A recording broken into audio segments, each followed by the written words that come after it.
আসসালামু আলাইকুম। Recipes by শিমুতে আপনাদের স্বাগতম।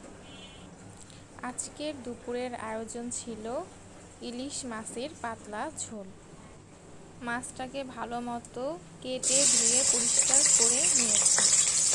রান্নাটা শুধু পেঁয়াজ দিয়ে হবে, এজন্য বেশি করে পেঁয়াজ কেটে নিয়েছিলাম।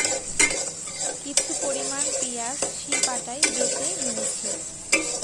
3-4টা কাঁচামরিচও চিড়ে নিয়েছি।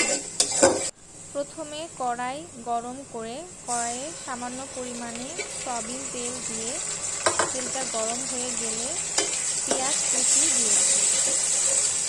পেঁয়াজটাকে সুন্দর মতো ভাজা ভাজা করে নিতে হবে। পেঁয়াজ ভাজা হয়ে গেলে এরপর পেঁয়াজ বাটাটা দিয়ে দিয়েছি। পেঁয়াজ বাটা দিয়ে ভালো মতো মশলাটাকে কষায় নিতে হবে। কষানো হয়ে গেলে সামান্য পরিমাণে হলুদ গুঁড়া, সামান্য পরিমাণে মরিচ গুঁড়া দিতে হবে। স্বাদ মতো লবণ দিতে হবে। মশলাগুলোকে আবার ভালো মতো নাড়তে হবে যেন পুড়ে না যায়।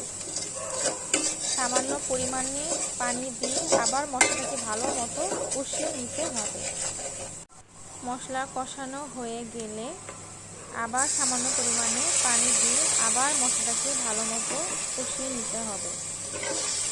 মশলা কষানো হয়ে গেলে কেটে ধুয়ে রাখা ইলিশ মাছের টুকরাগুলোকে দিয়ে দিতে হবে মশলার মধ্যে। ইলিশ মাছে আদা রসুন বাটা দিলে নাকি ইলিশ মাছের যে অথেন্টিক স্মেলটা থাকে সেটা নাকি চলে যায়। যত মশলা কম দেওয়া যায় ততই ইলিশ মাছের অথেন্টিক স্বাদটা পাওয়া যাবে তরকারির মধ্যে। এরপর মশলার মধ্যে মাছগুলোকে একে একে ছেড়ে দিয়েছিলাম, দিয়ে ভালো মতো কষিয়ে নিতে হবে।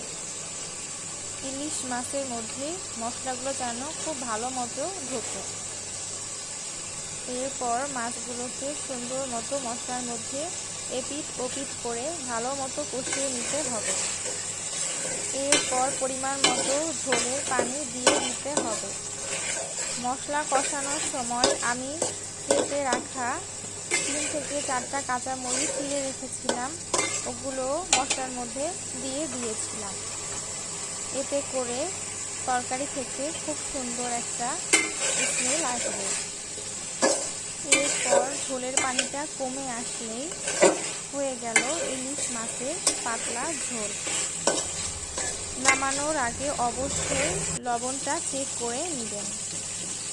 দেখুন কত সুন্দর কালার এসেছে তরকারি, খেতেও ভীষণ মজা হয়েছিল। বাসায় অবশ্যই একবার হলেও ট্রাই করে দেখবেন। ধন্যবাদ সবাইকে।